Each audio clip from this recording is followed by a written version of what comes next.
This is Sleepy Science Explained, and it's good to have you here. So, let's sit for a while with time. It is the most ordinary thing in the world. You feel it pass. You watch it on a clock. You spend it, save it, and run out of it. And yet, of everything science has ever measured, time may be the thing we understand the least. We can split 1 second into billions of tiny beats. We can watch a clock run slower when it moves fast, and faster on a mountaintop. But if we ask a room full of physicists what time actually is, whether it truly flows, or whether the future is already there, they will not agree. So we'll walk the honest edge of what we know about time, and let the rest stay open. If this quiet suits you, a gentle subscribe helps another restless, curious mind find its way here too. And I'm always a little curious where in the world you happen to be listening from. Now settle in. Let your shoulders soften and your eyes grow heavy as we begin with the simplest question of all. What is a single second? A single second is not really a tick. It is a count. Deep inside an atomic clock sits one atom of a soft metal called cesium. When the right kind of light nudges it, the atom hums back and forth at a steady rate. Long ago, scientists agreed on one plain number. The atom shivers a little over 9 billion times, and that stretch of shivers is 1 second. To picture that, imagine a person counting one number each second. To reach 9 billion, they would have to count for nearly 300 years without stopping to eat or sleep. All of that fits inside one beat of a clock. Every phone leans on this hum. Every map and every bank leans on it too.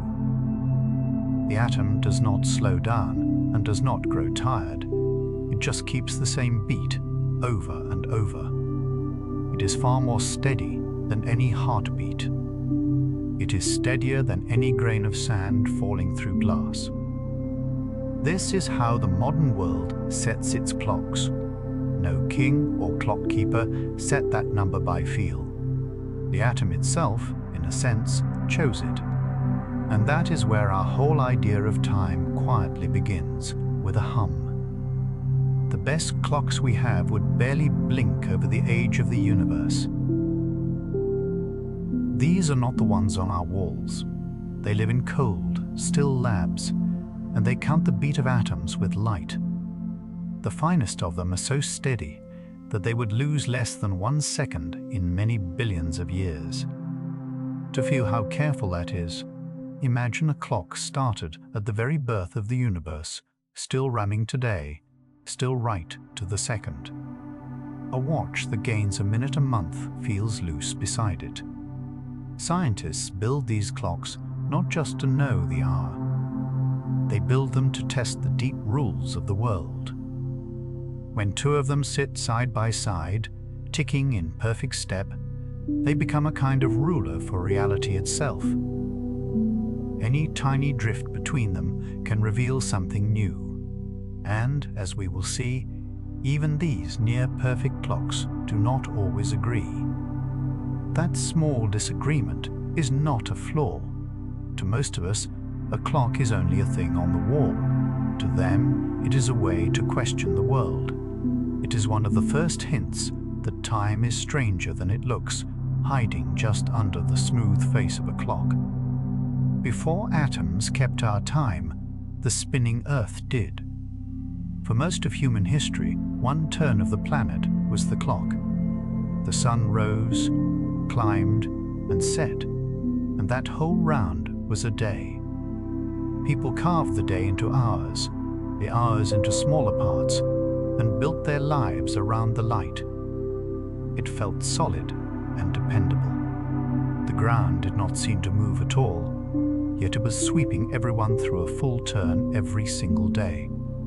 Stand still and wait, and the planet still carries a person thousands of miles before the sun comes back. For thousands of years, that turning was the steadiest beat anyone knew. It set the rhythm of farms, of prayer, of rest. Only much later did we learn that the Earth is not a perfect clock. Its spin wobbles a little and slowly drifts. But for age after age, the simple round of day and night was time, plain and trusted. It is still the beat our bodies feel the most deep down. For farmers and sailors alike, the sky was long, the only clock they had. Even now, most of us plan our hours by the light of one turning world. The day is slowly growing longer, a sliver at a time. The moon pulls on our seas and raises the tides. That gentle drag acts like a soft brake on the spinning Earth. Little by little, the planet turns a touch more slowly than it once did. The change is tiny, only a few thousandths of a second added to a day across 100 years. But time is patient, and small things add up. Far back, when young creatures crawled in ancient seas, a day may have lasted only 21 or 22 hours. There is a quiet way to check this. Very old coral laid down faint growth lines, one for each day. Count them in a fossil, and they seem to record more days packed into each year than we have now. So the length of a day is not fixed at all. It has been quietly stretching for a very long time, and it still is. The stretch is far too slow to ever feel. Give it enough time, and a day could stretch far longer than the one we keep now. Yet the clock in the sky is gently winding down. Now and then, the world adds a single extra second to the year. Here is why. The spinning Earth drifts out of step with our steady atomic clocks, and the two slowly pull apart. To keep them close, timekeepers sometimes slip one leap second into the count, usually at the end of a year. For that one strange moment, a clock reads 60 seconds in a minute instead of stopping at 59. It sounds small, and it is. Yet computers around the world have to be warned first. That single odd second can trip them up if they are not ready. It is a quiet reminder of two different kinds of time living together. One kind comes from the turning ground beneath us. The other comes from the hum of an atom in a lab. They do not quite match, so we nudge them back into line, 1 second at a time. To picture it, imagine two friends walking almost in step, and one taking a tiny pause now and then to stay together. Without it, over long ages, our clocks and the sky would slowly part ways. That pause is the leap second. The oldest clocks in the world cast no light of their own. They were shadows. A tall stone or a thin stick set in open ground throws a shadow that swings slowly as the sun crosses the sky. Mark where the shadow falls through the day and the ground itself becomes a clock. People read the hour by watching darkness move. It cost nothing and needed no gears, but it only worked while the sun was out. On grey days or after dark, the shadow clock fell silent. Even the length of an hour could stretch and shrink with the seasons as the sun climbed higher or stayed low. Still, for a very long time, this was enough. Whole cities kept their meetings and markets by the lean of a shadow on stone. Farmers and priests planned their days by it. There is something calming in the thought. The first way we ever measured time was simply to watch the slow slide of shade across the ground. The tools were simple, yet whole ways of life turned upon them. Patient, silent, and free, marking the hours with nothing but sunlight and a stick. When the sun went down, people let water keep the time. In an old water clock, liquid drips from one bowl into another at a slow, even pace. As the lower bowl fills, marks on its side show how much time has slipped by. Some were plain, and some were lovely, with floats and pointers that rose as the water climbed. Others burned instead of dripped. A candle marked with rings would sink 1 ring each hour as it melted down. Some even had a string that dropped a small weight as the flame passed a mark. These clocks did not care whether the sun was up. They worked in the dark and in still rooms through the whole night. They were not perfect. Warm or cold air could change the flow and speed or slow the drip. But they freed people from the sky for the first time. Time could now be kept indoors, hour by hour. It was measured by the soft fall of water or the slow shrinking of a flame. For the first time, the hour did not have to wait upon the sun at all. A small thing and a large step. A swinging weight turned out to be a wonderful keeper of time. Long ago, a careful watcher noticed something odd about a swinging lamp. Whether it swung wide or narrow, each swing seemed to take about the same amount of time. That steady beat became the heart of the pendulum clock. A weight on a rod swings back and forth, and each swing ticks off a small, even slice of time. Gears count the swings and move the hands around the face. For the first time, clocks became truly reliable. They lost only seconds across a day instead of many minutes. Homes, ships, and towers filled with their calm tick and tock. That patient swing ran the world for centuries. It is a simple idea, almost humble. Let something swing freely, count its steady beats, and a piece of time is caught, tick by tick. To this day, some clock towers still keep time this way. For the first time, a person could plan a day down to the minute and be right.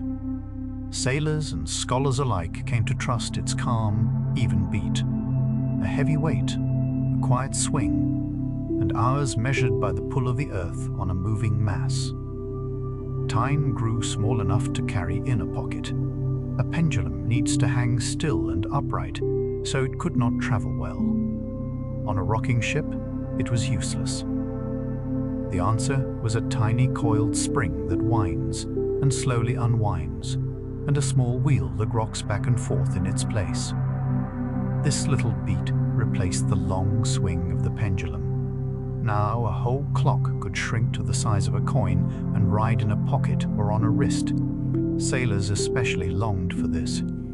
A steady clock at sea let them find their place on the wide, blank ocean far from any land. Knowing the exact time meant knowing how far east or west they had sailed. So spring-driven watches were not just handy. They helped ships cross the world without losing their way.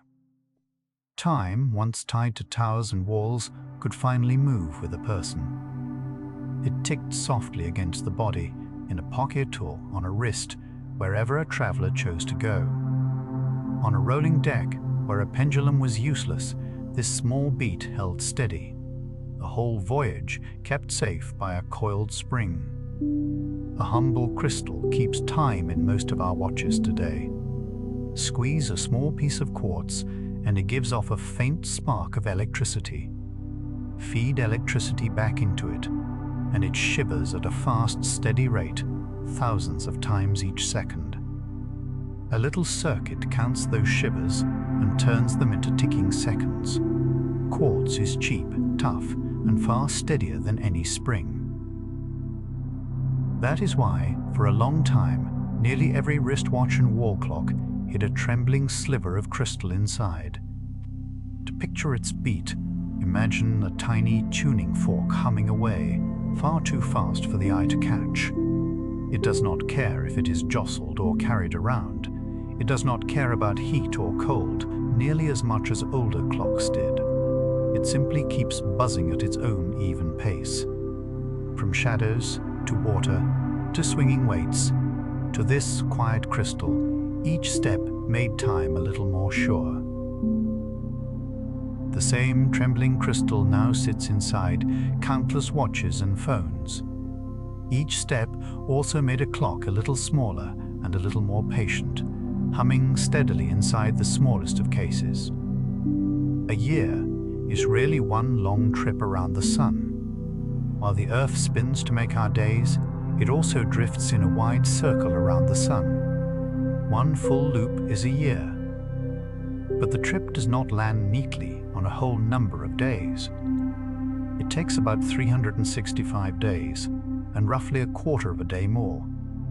That leftover quarter is easy to ignore, but it matters. It is why we add a whole day every 4 years, the leap day at the end of February. Without it, the calendar would slowly slide out of step with the seasons. After a few centuries, our summer months would drift into winter cold. Farmers would plant by a calendar that no longer matched the fields. So that odd extra quarter day, so simple to forget, quietly shapes the shape of our years. We fix it with one added day now and then, and with a few finer tweaks across the centuries. That is also why some years carry one extra day, quietly slipped in. In this way, the calendar keeps walking in step with the sky, year after year, without falling behind. The soft glow of the moon once ruled the shape of the month. Watch the moon night after night, and it changes. It swells from a thin curve to a full round face, then thins away again. That whole cycle takes a little over 29 days. Long before printed calendars, this was a natural clock hanging in the sky, easy for anyone to read. No tools were needed, only open eyes and a clear view. Our word month still carries the moon inside it. Many old calendars counted straight by these lunar rounds, and some still do today. The trouble is that moon cycles and the sun's year do not divide evenly, so the two slowly drift apart across the year.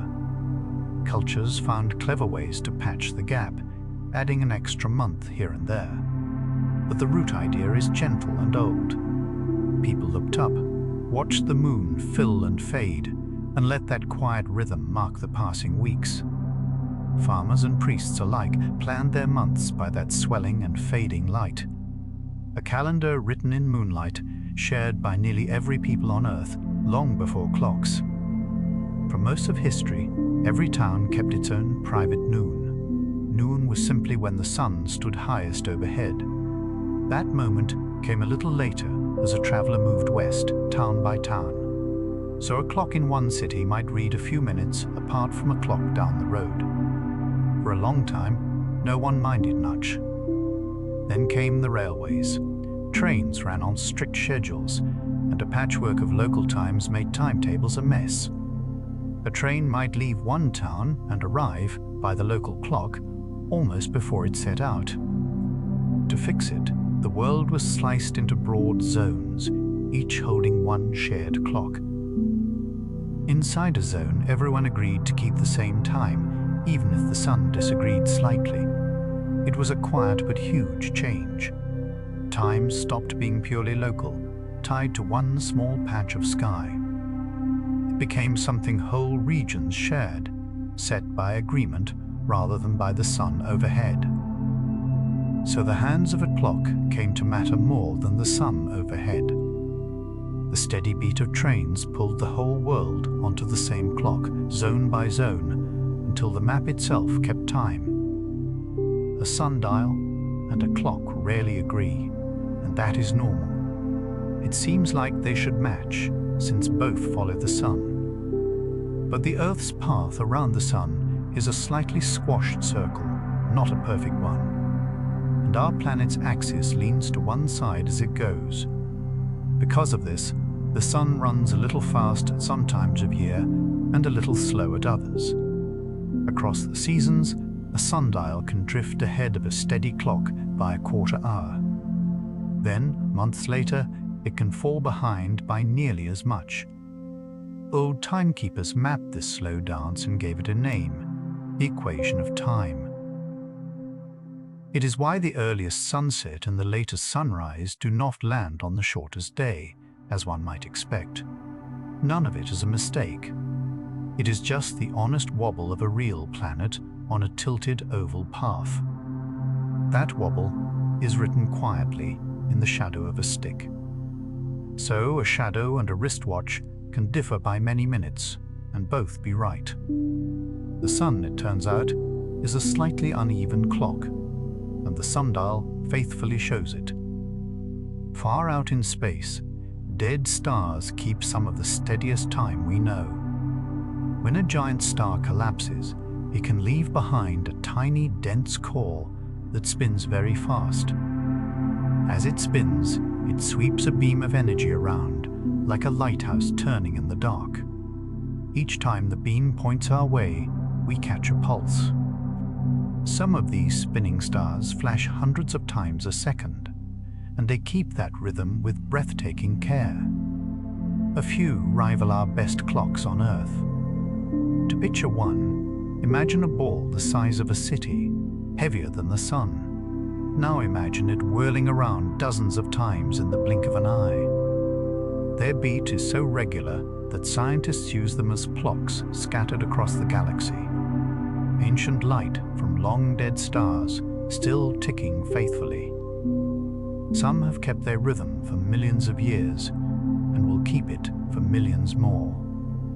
Astronomers watch their pulses arrive on time, again and again, from clear across the galaxy. In the cold and the dark, these quiet lighthouses keep time better than almost anything human hands have ever built. Some clocks do not tick at all. They crumble at a rate we can trust. Certain kinds of atoms are unstable, and over time they break apart into other atoms. For any one atom, the moment of change is random. There is no way to predict when a single atom will go. But gather a huge pile of them, and the crowd behaves with strange reliability. In a set stretch of time called a half-life, about half of them will have changed. Wait the same stretch again, and half of what is left changes too. Because this rate holds steady, it becomes a clock for very old things. By measuring how much of a certain atom is left in old bone, wood, or rock, scientists can read how long ago it lived or formed. Some of these clocks can measure a few thousand years. Others can measure billions. It is a strange kind of timekeeper. It counts not by ticking, but by slowly, steadily falling apart. That is how we read the age of old bones and of the rocks beneath our feet. Decay, patient and even, becomes a way to weigh the deep past, atom by atom. Nature keeps its own quiet records, and they can be counted like clocks. Slice through an old tree, and rings appear, one laid down for each year of its life. Wide rings mark kind, wet years. Thin rings mark hard, dry ones. Count them, and the tree's whole age is there, ring by ring. Ice does something similar. In the coldest places on Earth, snow piles up in layers year after year and squeezes down into deep ice. Drill a long core from a glacier, and those layers can be counted back through many thousands of years. Trapped bubbles even hold old air, a small breath of ancient skies, so a forest and a sheet of ice both become slow, patient clocks. They were never built to keep time, yet they hold it faithfully, one thin layer at a time. Whoever comes later can read the years like pages.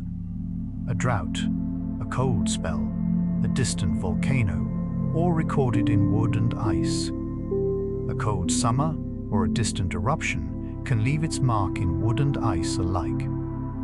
Nature, it seems, has been quietly taking notes for a very long time. Inside, the body runs a clock no one has to wind. Deep in the brain sits a small cluster of cells that keeps a rhythm close to 24 hours. It rises and falls across the day. It nudges when the body feels awake and when it feels ready to rest. Even in a dark cave with no sun and no clock, this inner rhythm keeps ticking. It drifts only a little from a real day. Light helps set it, like a hand gently resetting a watch each morning. This is only an observation of how the body behaves. It is not advice of any kind. But it is a lovely fact. Long before wristwatches, living things already carried a sense of time in their flesh. Flowers open and close by it. Creatures wake and rest by it, across the whole living world. To picture it, Imagine a soft crumb somewhere inside, tapping out a slow daily beat. Take away the sun, and still the rhythm keeps its slow and steady beat. The body has always known, in its own quiet way, roughly what time it is, even in the dark. The rhythm of a day reaches all the way down into single cells. Inside many of our cells sit tiny loops of clockwork, built from a handful of busy molecules. Through the day, certain ones build up, then break down, then build again. The round takes close to 24 hours, over and over. Scientists have watched cells in a dish keep this beat, even far from any brain to guide them. It is only a description of what the cells seem to do, not a claim about health. But it hints at how deep time runs in living things. The rhythm is not just in our habits or in the ticking on the wall. It is written into the smallest working parts of the body, cell by cell. To picture it, imagine a great choir where every tiny voice keeps the same slow beat. Life did not merely learn to tell time from the outside. In a sense, it is woven from countless little clocks. The beat is not only in the brain, but scattered through the whole body. Each one keeps its own soft rhythm, and together they carry the pulse of a day. A row of still pictures can flow into smooth motion, and that is a trick of time. On a screen, a film is really a fast stream of separate frames, often around 24 each second. Yet the eye does not see a stutter of stills. It sees a river run and a bird fly. The eye and brain smear those close moments together into one flowing scene. Slow the frames down, and the illusion breaks apart into single pictures again. This tells us something quiet about how we live in time. We do not take the world in as one endless, smooth line. We catch it in quick sips, then blend them into a stream. Our smooth sense of now may be more stitched together than it feels. To picture it, imagine flipping the pages of a drawing book fast, so the little figure seems to walk. Motion pictures walk the very same way. A couple of dozen still pictures a second, and the eye sees smooth, unbroken motion. They work only because our grip on time is soft enough to be gently fooled, sip by sip, frame by frame. Here is where time stops being simple. A moving clock runs slow. Take two clocks that agree perfectly, send one racing away and bring it back, and it will read a hair behind. This is not a fault in the clock. It is time itself, ticking more slowly for whatever moves quickly. At the speeds of cars or planes, the gap is far too small to feel, but it is real, and we can measure it. The faster something moves, the more its clock lags behind one at rest. Nothing about the clock changes inside. No gear slips, no spring tires. The very flow of time slows for it. It sounds impossible, and it startled the world when it was first worked out. Yet every careful test since has agreed, again and again. Motion and time are tangled together, far more tightly than they seem. Move through space more quickly, and, in a strange and true way, a thing moves through time a little more slowly. The clock keeps honest time. The clock keeps honest time, tick after faithful tick. It is time itself that bends with speed. We did not just guess this. We flew clocks around the world to check. Scientists placed atomic clocks aboard jet planes and sent them circling the globe. Matching clocks stayed home on the ground. When the travelers returned, their time did not quite match the ones that had stayed still. The differences were tiny, mere billionths of a second, but they landed close to what the theory predicted. Both the plane's motion and its height above the ground played a part. To picture the size of the gap, imagine two runners finishing a long race, a hair's breadth apart. Now imagine measuring that gap so finely we can still name the winner. This was time dilation, caught in the act. Not on a chalkboard, but up in the air, on ordinary flights. It has been checked many times since with ever finer clocks, and it always holds. Plane clocks on plane journeys quietly proved one of the strangest ideas in science. It is one of the strangest ideas in all of science, and one of the best checked. Time really does bend when things move, and we can weigh the bending in billionths of a second. The maps in our pockets only work because we account for bending time. High above us, satellites carry atomic clocks and beam down steady signals. A phone listens to several at once. From the tiny timing gaps between their signals, it works out where it stands. But those satellites race around the Earth, and they sit far up, where gravity is weaker. Both facts shift their clocks in opposite directions by a set amount each day. If we ignored it, the errors would pile up fast. Within a day, the maps could be off by miles, sending drivers to the wrong roads. So engineers build the correction right in. They tune the clocks before launch and adjust as they fly. Every quiet turn we take, guided by a calm voice from a phone, leans on Einstein being right about time. The bending of time is not just a lecture hall idea. It is stitched into daily life, into every trip across town. To find our place on the ground, we must first admit that time runs differently up in the sky. Tiny particles rain down on us, and they arrive as proof that time slows. High in the sky, cosmic rays crash into the air and make short-lived specks called muons. Left alone, a muon lasts only a flicker before it falls apart. That flicker is far too brief to reach the ground from so high up. And yet, they pour down onto us in great numbers, every second. The reason is their speed. They move so close to the speed of light that their inner clock runs slow from our point of view. What should be a blink stretches just long enough for the trip down. To us, they seem to live far longer than they should, but that is only because they are moving so fast. Right now, these fleeting particles are passing through our bodies, silent little messengers from the upper sky. We never feel them. Their very survival, their arrival at the ground at all, is time dilation made plain. The proof is not locked in a lab. It is falling gently through the air, all around us, all the time. Time also runs slower. The closer a clock sits to strong gravity. It is not only motion that bends time, gravity does too.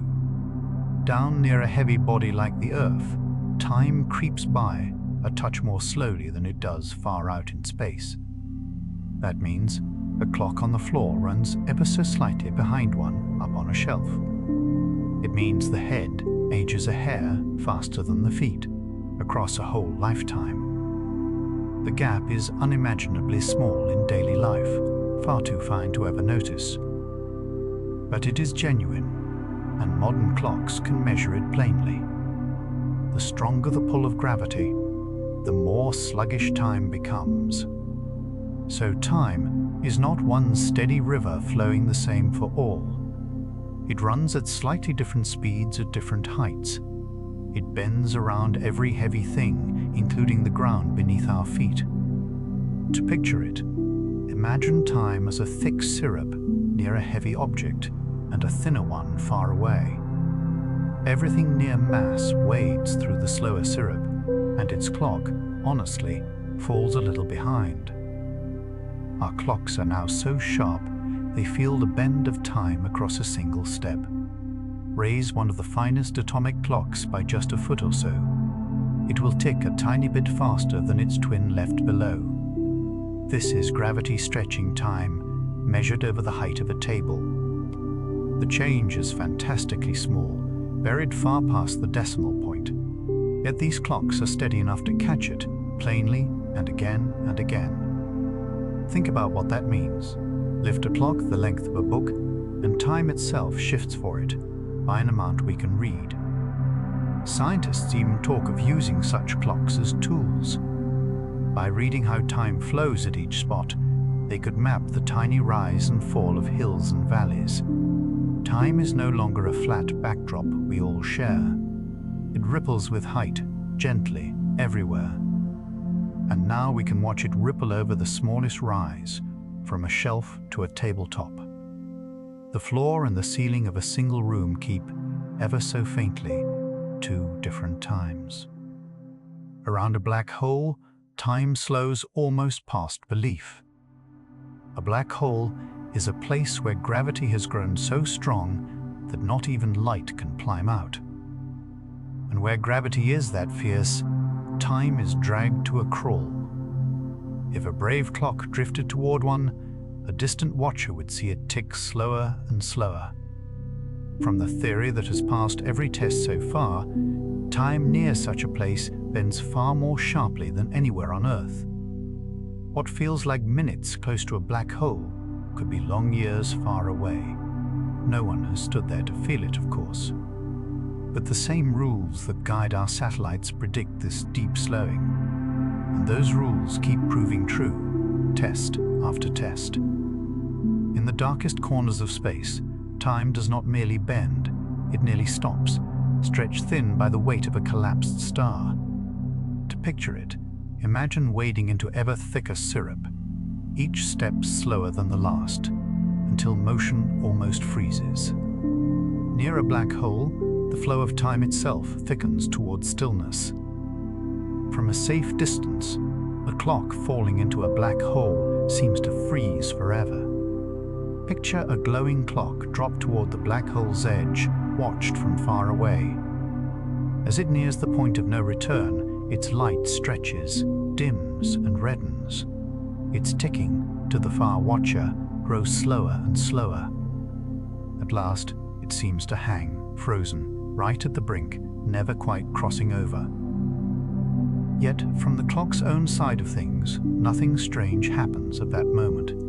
It would sail across the edge in an ordinary instant, ticking normally the whole way.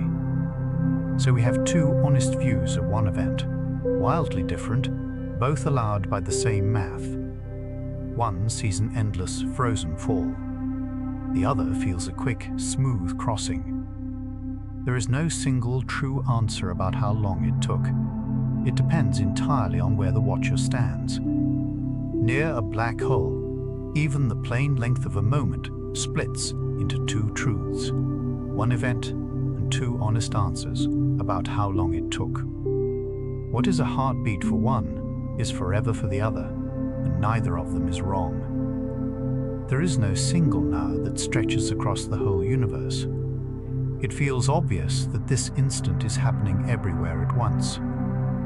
But relativity says that is not so. Whether two far apart events count as happening at the same time depends on how the viewer is moving. One observer may say two flashes went off together.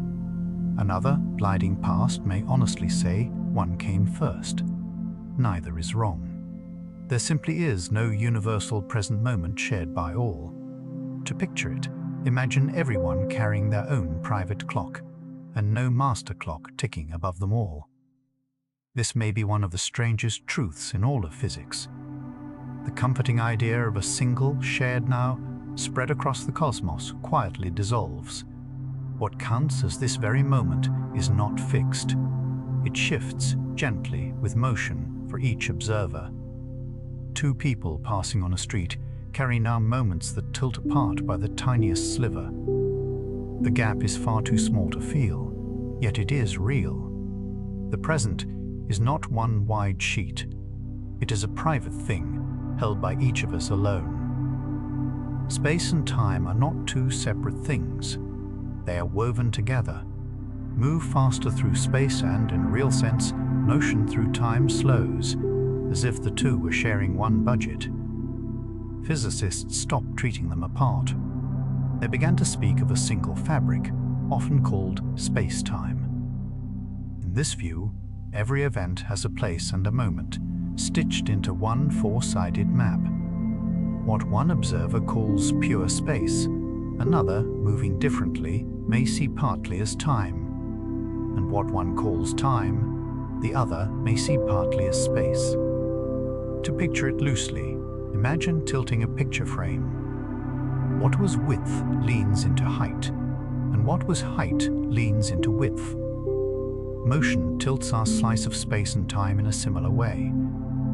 This blend is why moving clocks slow. It is why the word now will not stay still. Time is not a lonely stream running beside space. The two flow as one cloth, and a shift in motion simply changes how that single cloth is cut. Space and time, it turns out, are two views of one deeper thing. All of this strangeness grows from one stubborn fact about light. Measure the speed of a beam of light, and the answer is always the same. It does not matter how fast the measure is moving. Race toward the beam, or flee from it, and it still passes at that one fixed speed. This defies plain sense. Chase a car, and it seems slower, but light refuses to play along. It always slips past at the same pace, no matter what. To keep its speed fixed for everyone, something else has to give. And that something is space and time themselves. They stretch and shrink so that light speed stays whole. So the bending of time is not a random quirk of nature. It is the price the universe pays to keep light steady for all. From that one firm rule, the whole flexible nature of time unfolds. Moving clocks, tilted nose, the trading of space for time, all of it follows. One simple, stubborn fact about a beam of light, and the river of time bends to obey it. If clocks can disagree about the order of events, some ask a haunting question. Is the future already out there? In the fabric of space-time, past, present, and future can be pictured as one finished landscape, all laid out at once. In this view, sometimes called the block universe, tomorrow is as real as yesterday. It is simply somewhere we have not yet reached. It is a serious idea, drawn from the same math that guides our satellites. But whether reality truly is a finished block, with a future already written, no one knows. Some physicists find it the honest reading of the theory. Others resist it deeply and cannot accept it. The equations allow the picture, yet they cannot prove we live inside it. So the question hangs there, calm and enormous, unanswered. Perhaps all our tomorrows already exist, and we are only walking into them step by step. Perhaps not. To picture the puzzle, imagine a long film reel where every frame already exists, and we simply move along it. Whether the world is truly like that reel is something physics cannot yet settle. Look at anything, and we are always seeing the past. Light is quick, but not instant. It takes time to travel, so every image reaches us a little late. The sun in the sky is not the sun as it is right now. Its light left about 8 minutes ago, so we see it as it was 8 minutes back. If the sun somehow blinked out, its glow would linger for those 8 quiet minutes before the dark arrived. The moon comes to us just over a second old. The face across the room reaches the eye billionths of a second late. Nothing we ever see is truly happening in the very instant we see it. To look at the world is to look gently into the past. Every glance is a small act of time. Travel backward. The farther the source, the older the view. The present, in that sense, is always just out of reach. It has already slipped away by the time its light arrives. We live, always, a heartbeat behind the world, watching light that has already finished its journey. Some of the stars we admire may no longer be there. Starlight can travel for a very long time before it reaches us. The nearest bright stars are years away at light speed. Many are far, far more distant than that, thousands of years or more. So the twinkle we see left its star long ago, sometimes before we were born. In that great stretch of time, a star could have swelled, faded, or died. Its final light would still be sailing toward us, unaware, crossing the dark. When we gaze up on a clear night, we are not seeing the sky as it is now. We are seeing a mix of many different pasts, each glinting from a different distance. A few of those points of light may be ghosts, still shining though their source is gone. The night sky is less a snapshot than a long, layered memory. It holds 1,000 different moments at once, all reaching us together. To look up is to see history arrive, all at the same time, from every corner of space. Aim a telescope far enough into space, and it becomes a kind of time machine. Because light takes so long to cross the vast gaps between galaxies, distant objects appear as they once were, not as they are today. A galaxy far away shows itself in its youth. Its light has traveled for most of the universe's life just to reach us. The farther out we peer, the deeper into the past we see. Great telescopes are built partly for this reason, to catch that ancient, faint light. In it we glimpse young galaxies forming and stars igniting long before the Earth existed. We cannot see the far past of our own street, but we can see the far past of the sky simply by looking outward. Distance and time fold together here. Seen farther always means seen longer ago. To picture it, imagine a photograph that shows things older. The deeper one looks into it. The universe is exactly such a picture. Every faint speck of distant light is a message from a younger cosmos, only now arriving at our eyes.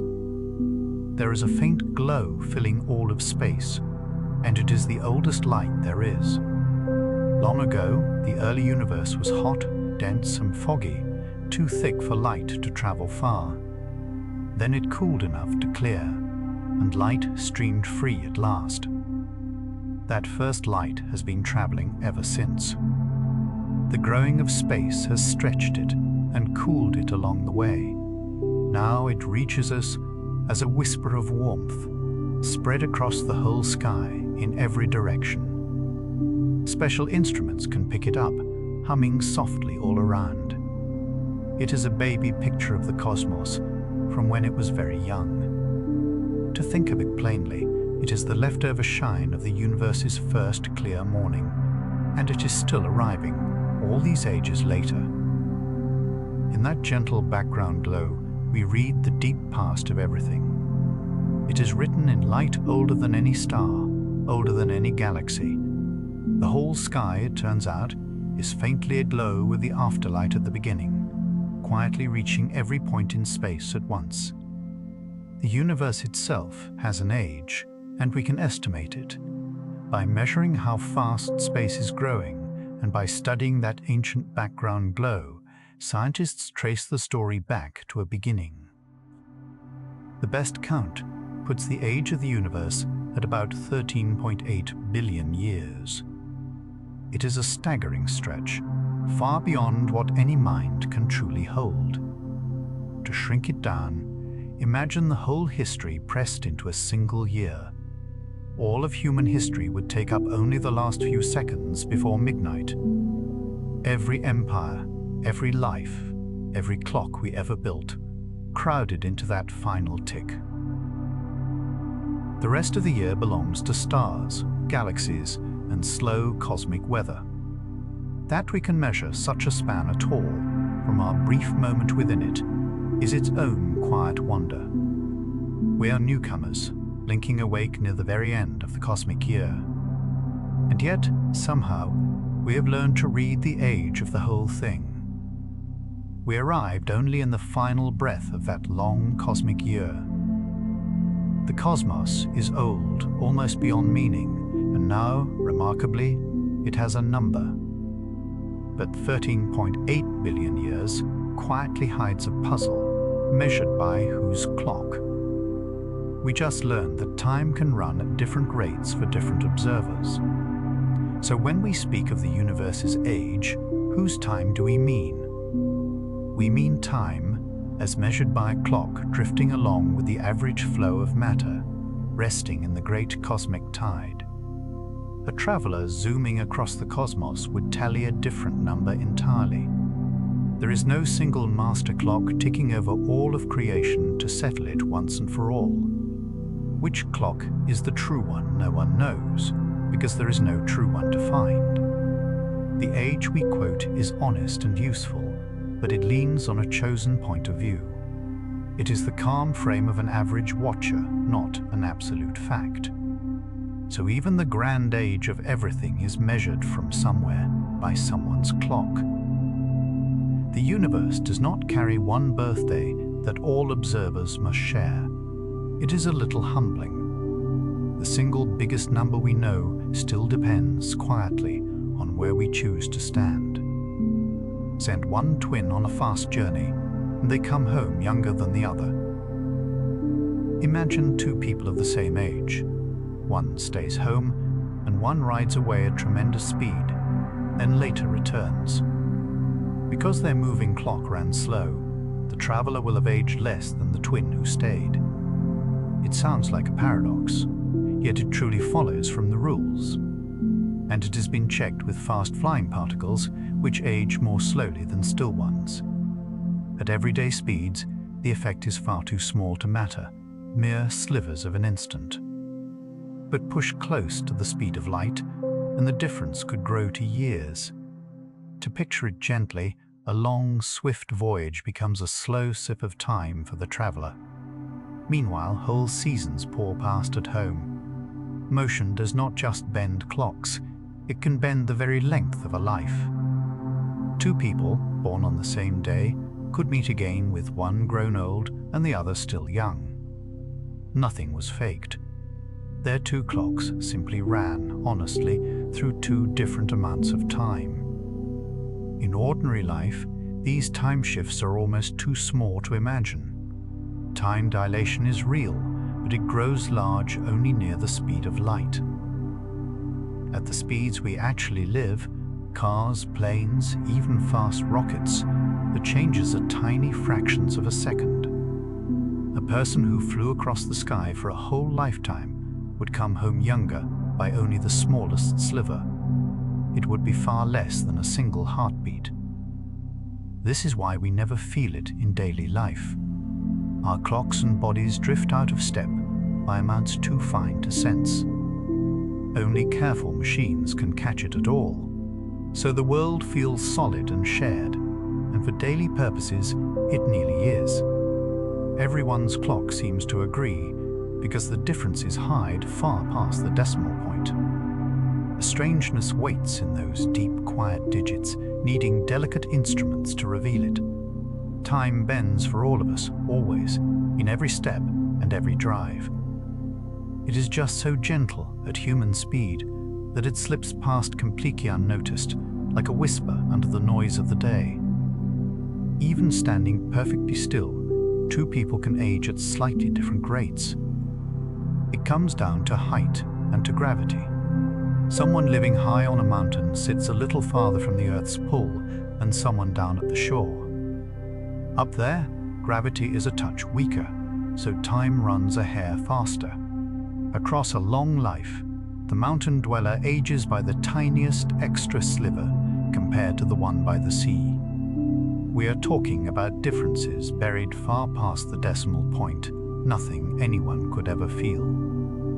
But modern clocks can measure it plainly, again and again. It is a soft, strange thought. Simply by choosing the mountains or the coast, a person gently changes their own pace through time. The change is unimaginably small, yet it is genuinely there. Time is not handed out equally, even to two still people standing far apart. It leans, ever so faintly, with the shape of the land and the height of the ground beneath our feet. Every hill and valley keeps, in the finest measure, its own slightly different time. Each path through space carries its own private measure of time. Physicists have a name for the time. A clock actually logs along its journey. They call it proper time. Two clocks can leave the same spot, travel by different routes at different speeds, and reunite showing different totals. Neither one lied.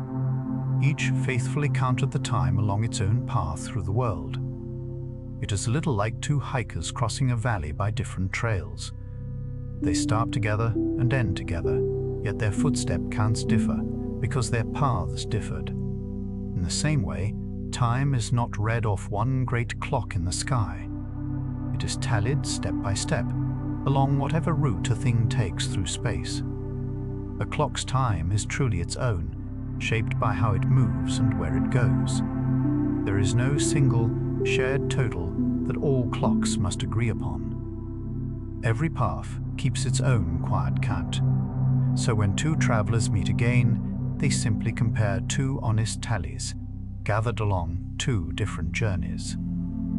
Time, in the end, is something each mover carries privately all the way through. When black holes collide, they send ripples through time and space itself. Two black holes can spiral together and merge in a violent, silent event, far away in the dark. As they do, they shake the fabric of space-time. They send out waves that stretch and squeeze everything they pass, including the flow of time. These ripples travel across the universe and wash over the Earth ever so gently. Detecting them took machines able to sense a change smaller than the width of an atom, spread across miles of length. To picture the delicacy, imagine feeling the ocean rise by less than a hair as one distant wave rolls quietly through. When such waves were first caught, it confirmed a bold prediction made long before. Space and time can wobble like the surface of a pond. Even the fabric that holds all our clocks can ring softly, like a struck bell.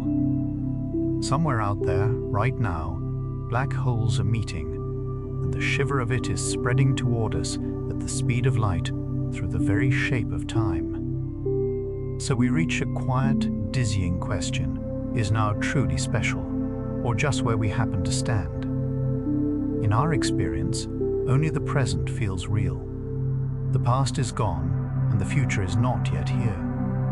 But the physics of space-time does not single out any one moment as the present.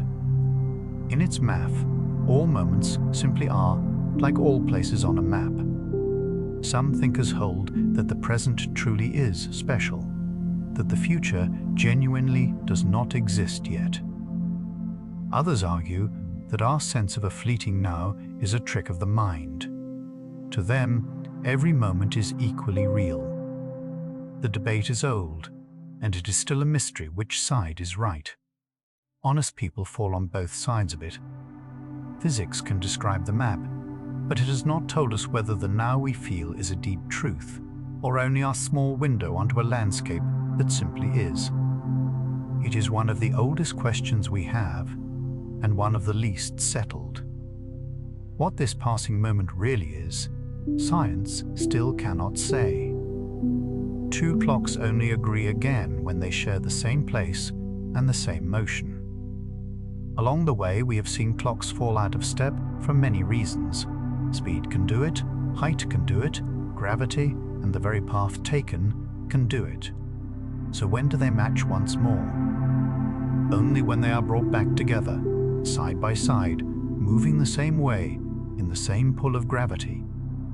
Then, and only then, can we set them beside each other and truly compare. Apart, drifting differently through space, they simply keep their own separate times. Each one is honest, and none is the master clock.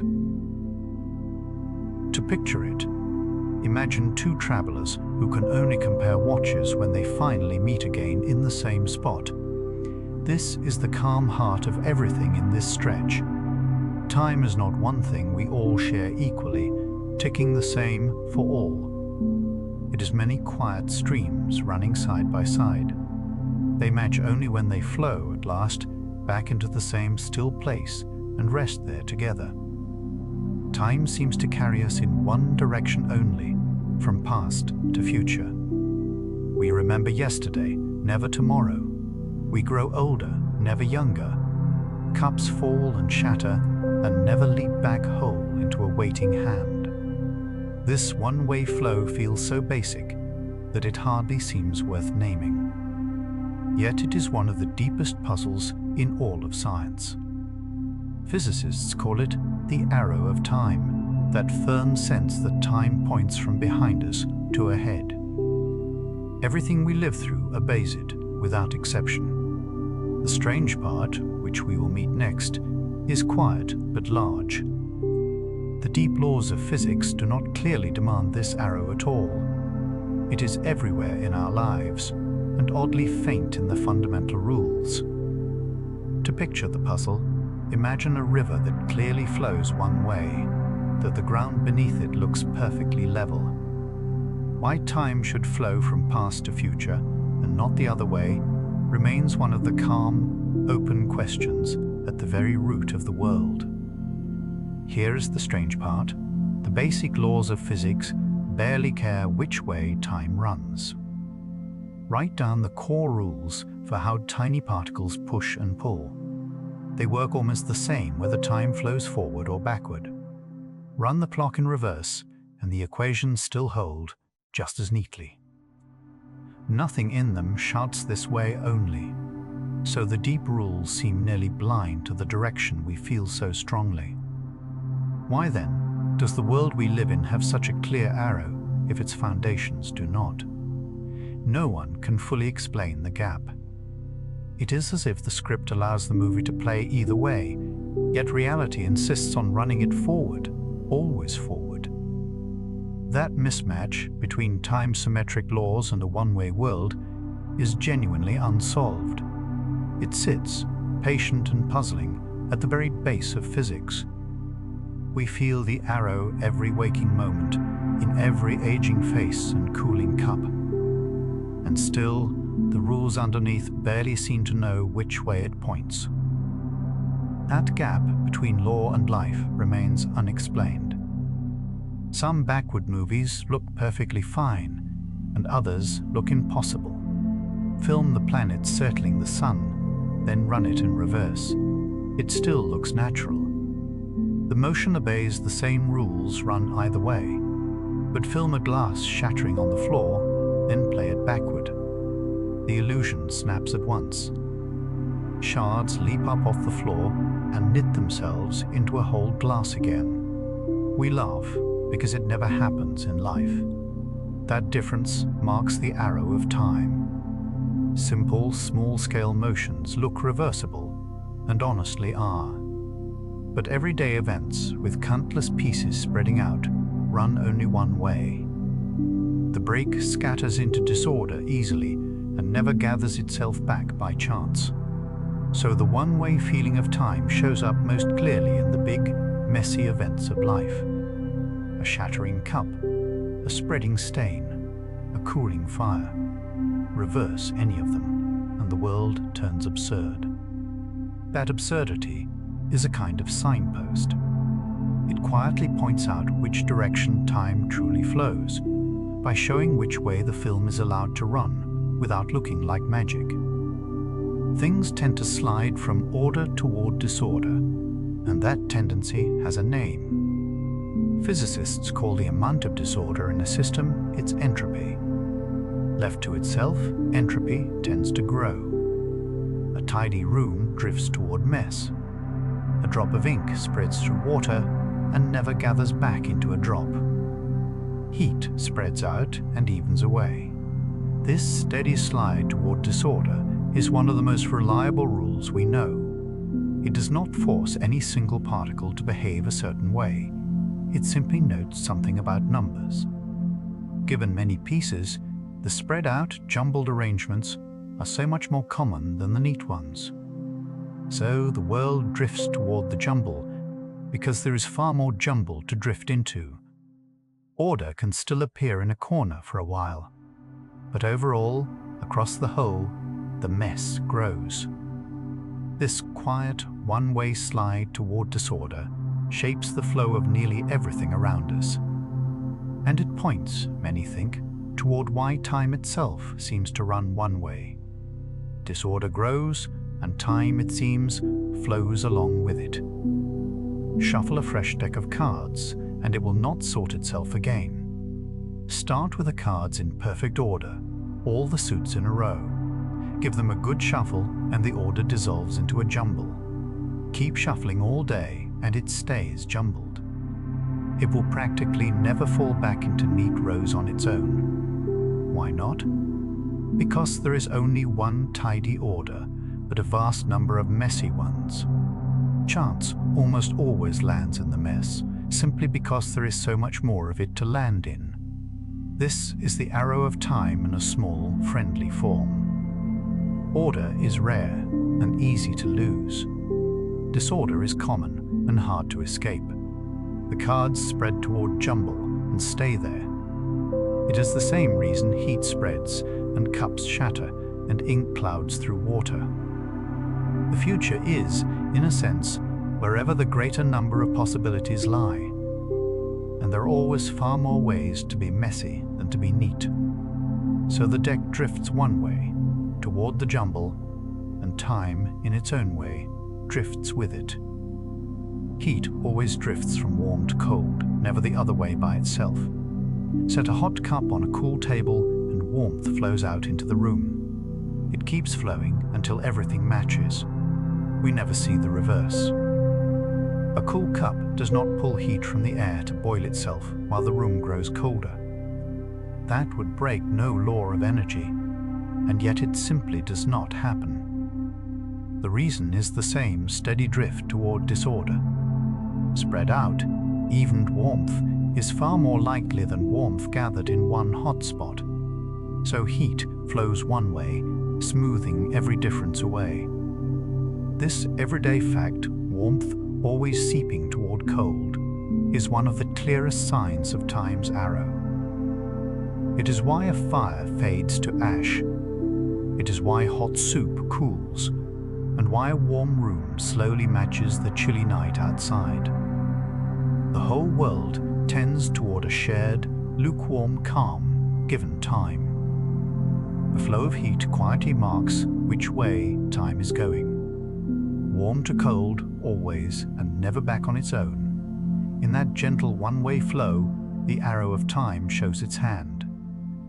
Many scientists think the arrow of time comes from this rising disorder. If entropy almost always grows, then the future can be defined simply. It is the direction in which there is more disorder than before. That would explain why cups shatter and never mend. It would explain why heat spreads and never gathers. The forward direction is just the way disorder increases. It is an elegant idea, and it captures much of what we see around us. But it may not be the whole story. Some argue the link is deeper or more subtle than it first appears. Whether the growth of disorder fully accounts for our vivid sense of time flowing is still debated among serious minds. The connection feels strong, almost obvious. Yet how tightly the arrow and the disorder are truly joined remains unanswered. Entropy may be the whole arrow, or only its shaft, with something else guiding the point. On that, agreement has not yet arrived. We can watch disorder grow plainly all around us. Whether that growing is the very source of time's one-way flow is a question still gently open. This leads to a puzzle no one has fully solved. Why was the early universe so tidy? If disorder tends to grow, then it must have been lower in the past, and lower still further back, all the way to the beginning. That means the young universe started in a strangely orderly, low disorder state. But why should it have begun so neat? Nothing obvious forced it to. This deep starting condition even has a name, the past hypothesis. Yet naming it does not explain it. Some of the arrow of time may trace all the way back to that quiet, orderly birth. If the universe began tidy, then everything since has simply been the long unwinding into mess. But why the universe opened in such special order, rather than in jumble, remains unanswered.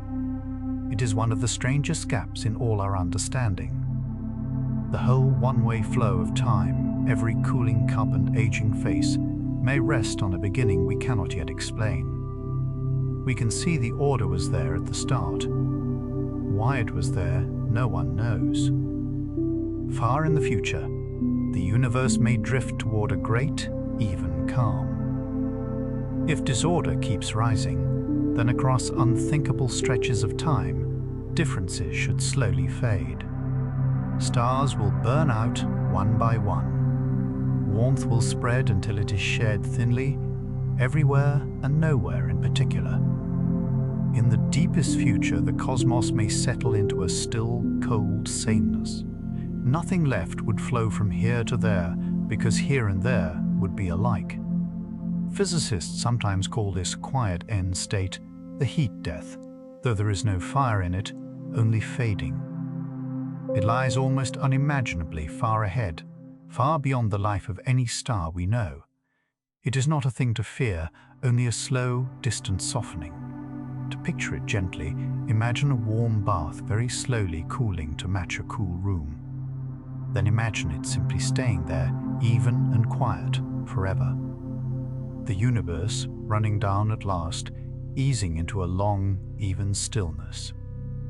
It is a calm ending, unimaginably far away, where every difference has finally smoothed itself out, and nothing more can happen. Deep in the world of tiny particles, there is a faint clue that past and future differ. Most particle events look the same, run forward or backward, but in a few rare, delicate cases, something is off. Certain particles behave just slightly differently, depending on the direction of time. It is a small imbalance, a whisper. It was first seen in careful experiments with unstable particles, decaying in special ways. It shows that the fundamental world is not perfectly even-handed about time after all. The effect is tiny, far too weak to explain the shattering of cups. Still, it matters a great deal. It tells us the deepest rules carry the faintest tilt. Forward and backward are not quite perfect mirror images, down at the smallest scale. Somewhere in that small asymmetry may hide a clue to the arrow of time itself. Nature keeps a nearly balanced ledger, but not a perfect one.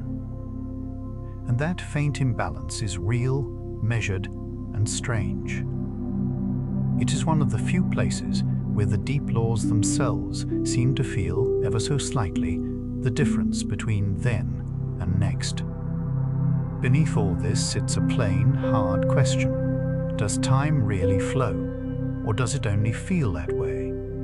To us, time clearly moves. The present slides forward, moment by moment, carrying us along with it. But when physicists write their equations, they find no flow inside them. They find only a fixed landscape of events. Nothing in the math actually moves. So is the flow of time a real feature of the world, or a story our minds tell themselves? On this, thoughtful people deeply disagree. Some are sure the passage of time is as real as anything can be. Others suspect it as a kind of vivid illusion, painted by the way we remember and expect. There is no settled answer. The most familiar thing about time, its felt movement, maybe the very thing physics cannot yet confirm, is truly there. We feel the river rushing past every second of our lives. And yet, in the deepest equations, that rushing simply does not appear. Whether the flow is out in the world or only in us remains unexplained. In the picture physicists often use, past, present, and future are all just places. Think of space-time as a vast map. Space runs one way across it, and time runs another. On that map, every event has a fixed spot. Yesterday, today, and tomorrow all sit there together, laid out at once, complete. Nothing on the map flows. It simply is, still and whole. In this view, now is not special, any more than here is special on an ordinary map. It is just where a given observer happens to be standing. This is a serious working picture, drawn straight from the equations. The same equations guide our clocks and our satellites, and they work beautifully. The map does not feel like life, of course, where the moment rushes by and is gone, but it may be closer to the deep structure of things than our feelings are. On the map, all of time is spread out, gently, like a landscape seen from above. Every moment we will ever live is already a place on it. We do not make the map. We simply travel across it, feeling motion where the map shows only stillness. Many physicists suspect the flow we feel is something our minds add. In the equations, there is no moving present, only the still map of events. So where does our strong sense of passing time come from? One idea is that it grows from how we work from the inside. We hold memories of earlier moments, and none at all of later ones. That alone can make us feel carried forward. Each instant, we recall a little more than before. That steady piling up of memory may feel, from within, like flow. In this view, time does not truly rush past us. We simply move through a fixed landscape, and our minds paint the motion onto it.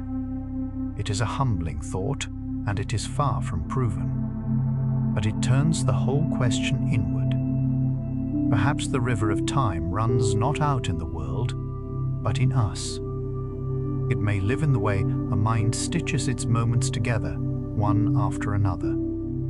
Whether the flow is real or painted, no one knows for certain. The feeling is undeniable. Its source is still a mystery.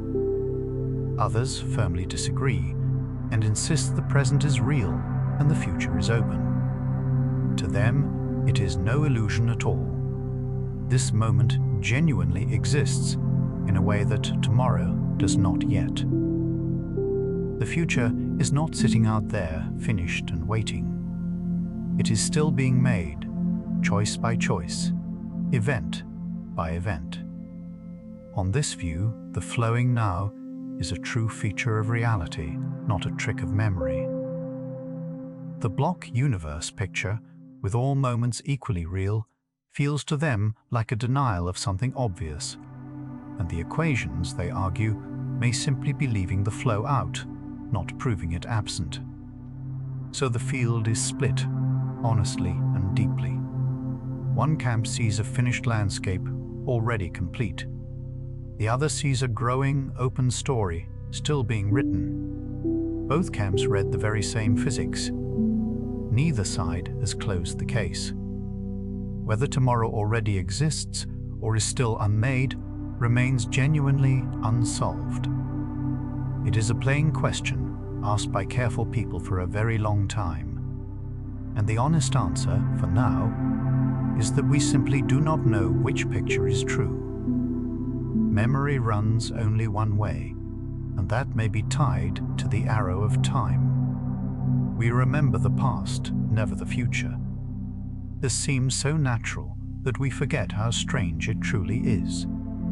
Forming a memory means leaving a lasting mark, a bit of order set down and kept. And setting down order, oddly, tends to spread disorder elsewhere. It nudges the world's entropy up, just a little, so the act of remembering may lean on the same one-way slide that shatters cups. We can only record what lies in the low disorder direction, which we call the past. In this way, the reach of memory and the arrow of time may share a single route. Our minds face backward, because that is the direction the world's order came from. To remember at all is to ride the same current that carries time ahead.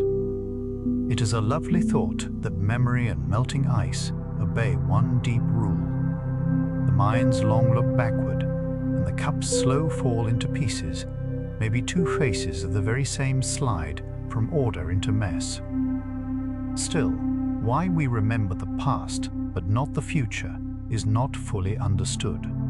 It is easy to say memory follows the arrow of time, and there is real truth in that. But turning it into a complete, airtight account has proven hard. Why exactly does laying down a memory line up with rising disorder? Why can a mind hold the low disorder direction and not the other? The pieces feel connected, almost obviously so, yet the full chain has not been nailed down. It remains an open thread, tied to the deeper mystery of the arrow itself. We live at every moment, this backward reach of memory, without truly explaining it. The most ordinary fact about our minds is also one of the strangest. We recall what has been and never what will be, and why that should be so at the very bottom is still unsolved, familiar and quietly unanswered. Every time we remember a face or a place, we lean on a rule we do not fully understand, riding time's arrow without knowing quite why it points as it does. In our world, causes always come before their effects. Strike a bell, then the sound rings out. Never the other way around. This order feels ironclad, and much of physics leans upon it. The key reason is the speed of light. No signal can travel faster than light as far as we can tell. Because effects must be reached by some influence, and influence cannot outrun light, causes stay safely ahead of what they cause. This keeps the story of the world in sensible order, one thing leading to the next. It is deeply woven into how events connect across space and time. Cause first, effect after, with light setting the pace of what can touch what. To picture it, imagine ripples that can only spread outward from where a stone falls. They never gather inward and rise up before the stone lands. The forward march of cause and effect is one more face of time's arrow. It is perhaps the most practical face of all. It is why the world makes sense, why actions have results, why the past can shape the future and not the reverse. Now and then people wonder, could a cause ever come after its effect? The idea, called retrocausality, sounds like pure fantasy. An effect that reaches back through time to stir its own cause. In everyday life we never see it. Bells do not ring before they are struck. A handful of physicists have toyed with such notions in odd corners of theory. They hunt for anything that might, in principle, allow it. But there is no solid evidence that time ever works backward this way. Whether it could happen at all, no one knows. It remains a fringe idea, unproven and widely doubted. We mention it not as fact, but as a measure of how deep the puzzles of time run. Serious people even ask the question. For now, cause stays firmly ahead of effect, as far as anyone can show. The future does not seem to reach back and touch the past. But the question lingers quietly at the far edge of physics. It is one more place where time refuses to give up all its secrets, and where the honest answer stays a plane not yet known. The growing of the universe hands us a clock we can all share. Space itself has been stretching since the beginning. It carries galaxies apart, like dots drawn on a slowly swelling balloon. How far this stretching has gone gives a measure of cosmic time. It is a shared sense of how long since the beginning. By reading how spread out and cool the universe is, scientists can place a moment in the great story. It is not a clock on a wall, but a state of the whole cosmos. It is the same for everyone riding along with the average flow. To picture it, imagine bread dough rising in a warm bowl, with raisins drifting apart inside. How far the raisins have spread tells how long the dough has risen. The expansion is our shared cosmic hourglass. It does not tick exactly. It swells, and in its swelling, it keeps a kind of time for all. So even in a universe with no master clock, there is still a rhythm we can all read. It is written in how far the galaxies have drifted, out across the growing dark. The color of distant light quietly records how far it has traveled. As space stretches, it stretches the light crossing it. This slides the light's color toward the red. Light from a faraway galaxy arrives redder than it left. And the farther it has come, the deeper the shift toward red. By measuring that reddening, scientists can tell how long the light has been on its way. They can read how much space has grown in the meantime. It works like a cosmic odometer, reading distance and time from color alone. To picture it, imagine a passing siren, its pitch stretched lower as it races away. Light stretches in a similar fashion as space itself expands beneath it mile after mile. So a single beam carries a hidden number inside its color. It holds the length of its own journey and the age of the view we are seeing. In the reddening of far light, deep time leaves a quiet mark. Every distant galaxy tells us, just by its color, how long ago its light set out and how far the cosmos has grown since. Trace the story back far enough, and a great question waits: did time itself begin at the Big Bang? Our best account runs the universe back to a hot, dense start nearly 14 billion years ago. But what about time before that? Did it stretch back forever, or did it simply switch on with everything else? Some think time, like space, began at that first moment. If so, asking what came before makes no sense. It would be like asking what lies north of the North Pole. Others suspect there was a before, one we cannot yet see or reach. The plain truth is that no one knows. Our theories lose their footing at the very beginning. The question of time's origin stays open. Whether time had a first moment or always was is among the deepest unanswered riddles we have. The start of the clock is itself unclear. We can trace the cosmos back a remarkable way, almost to the first instant. But whether that instant was truly the first, or just the earliest we can see, remains a mystery we have not solved. Some bold ideas even place time before the beginning. Not everyone accepts that time simply switched on at the Big Bang. In certain models, our universe grew out of an earlier phase, perhaps a great collapse that bounced into a new expansion, like a breath drawn in and let out. If so, time would run back beyond our beginning into a world before this one. In other pictures, before the Big Bang is a phrase with no meaning at all, since time itself starts there. These rival views cannot both be right, and at present we cannot test between them. Each is a serious attempt to reach past the edge of what we can see, but they remain unproven guesses about the deepest past. Which one is right? No one knows. Whether time had a story before our own is contested, with thoughtful people on differing sides. The moment before the first moment, if there was one at all, stays hidden from us.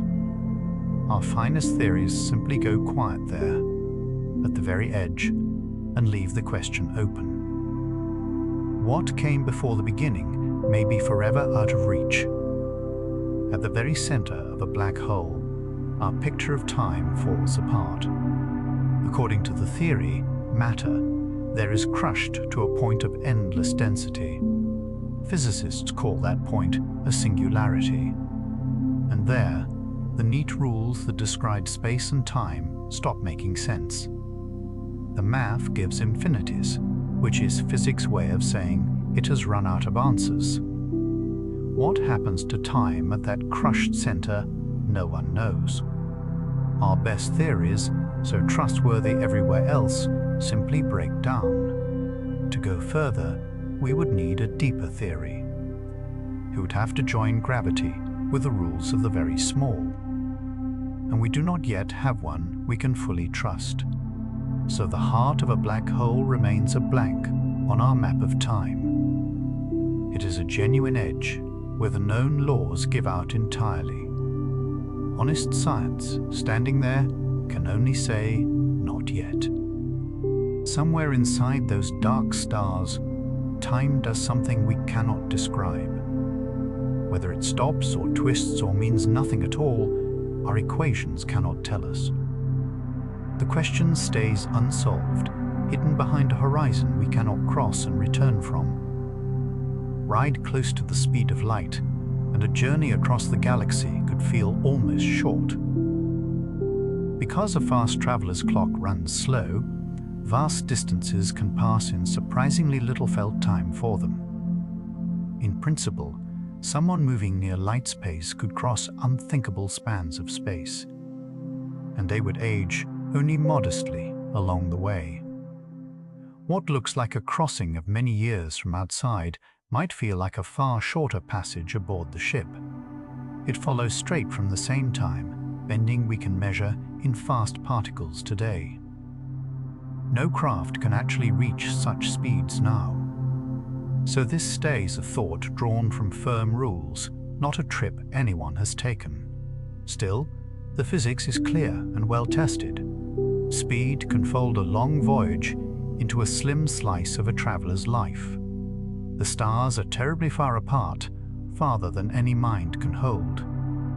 Yet time dilation could, in theory, bring them strangely near for the one who travels. A whole galaxy might be crossed within a single lifetime, if only a ship could fly fast enough.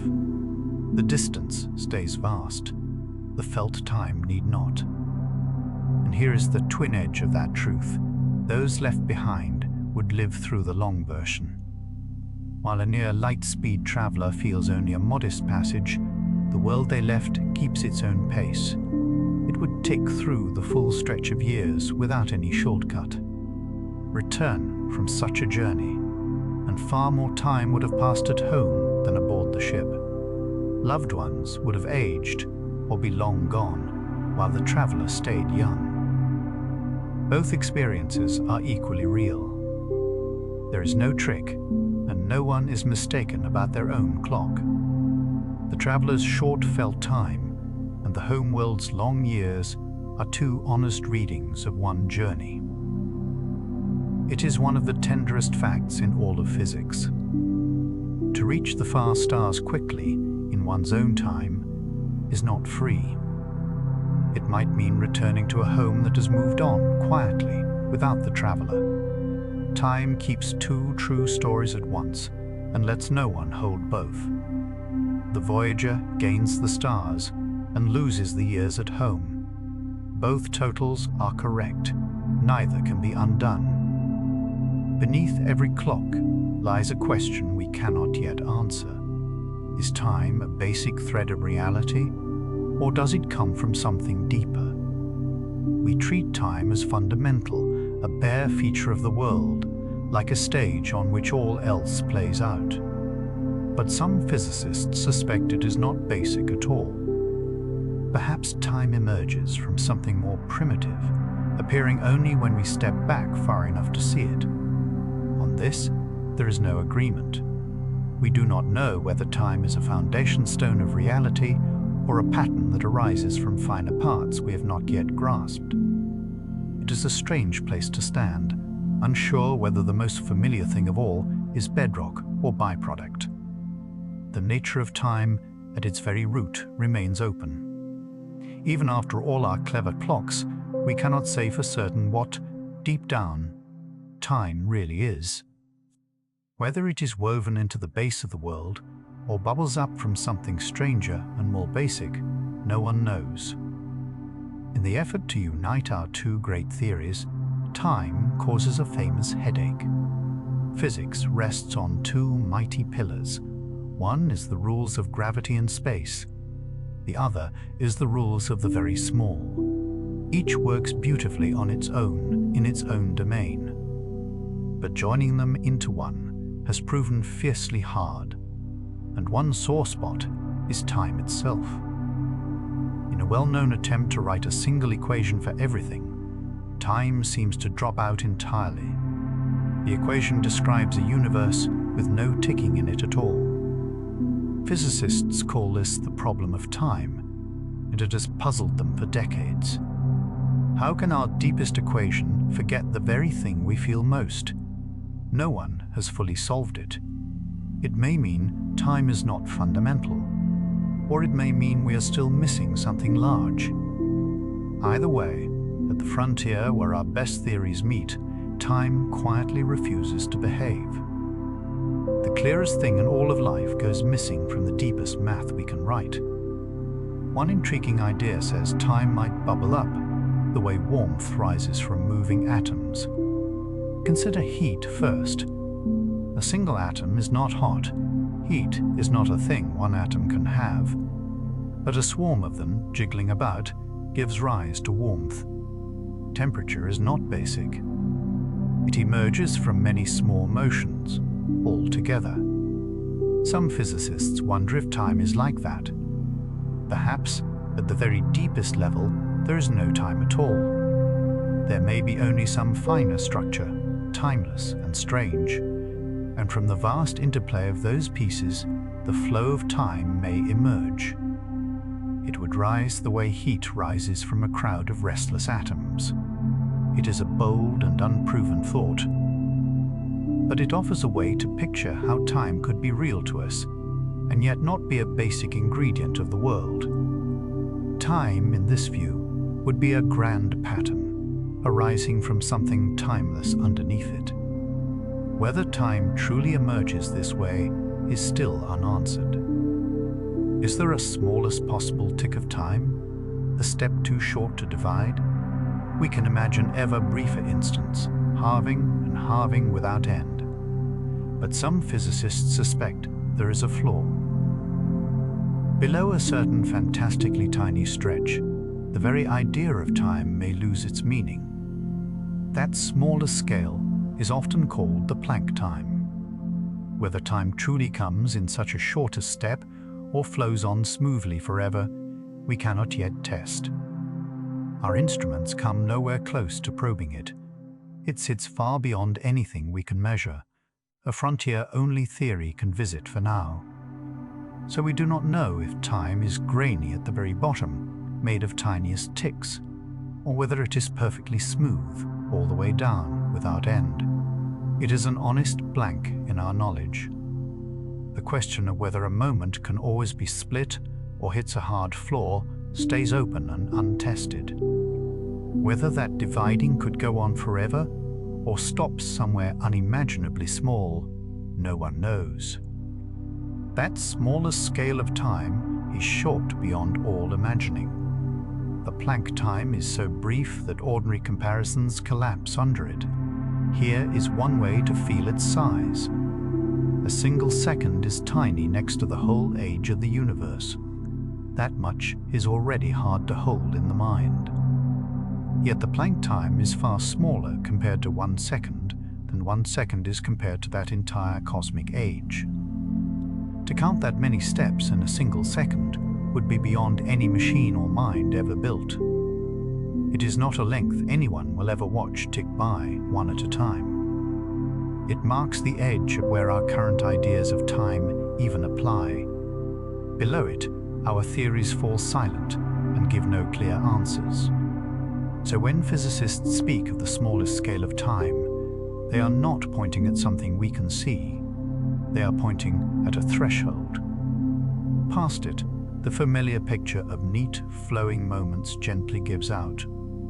Could time come in tiny grains, like beads on a string? We're used to thinking of time as smooth and flowing, endlessly divisible. But some have wondered whether it might instead be made of tiny, separate steps. The idea is sometimes called a chronon. In that picture, time would advance in the smallest of jumps. It would move like a film built from frames, rather than a seamless glide. There is no proof for this. It is an untested idea, one possible answer among several. Our clocks, however fine, cannot yet see any such graininess, if it exists at all. So whether time is a smooth river or a string of tiny beads is not settled. Which it is, no one knows. It remains a speculative question at the far edge of physics. The world feels perfectly smooth to us, moment flowing into moment without a seam. But at the deepest, tiniest scale, we honestly cannot say whether time flows or steps. There is a form of matter that ticks forever without winding down, and it is real. Ordinary clocks run on stored energy, and eventually they stop. When the spring unwinds or the battery dies, the ticking ends. But scientists have made something stranger in the lab. It is a state of matter whose pattern repeats steadily in time, all on its own. It does not burn through energy to keep the beat. They call it a time crystal. It is not a perpetual motion machine, and it breaks no rules. It does no work and gives off no power, so no law is bent. It simply settles into a rhythm that repeats again and again in a way once thought impossible. It took careful modern experiments to coax one into being at all. To see a pattern repeat forever in time, needing no fuel to do so, felt like a small marvel when it was first achieved. Matter, it turns out, can carry a steady beat woven into time itself. A time crystal repeats in time the way an ordinary crystal repeats in space. Think of a normal crystal first, like salt or diamond.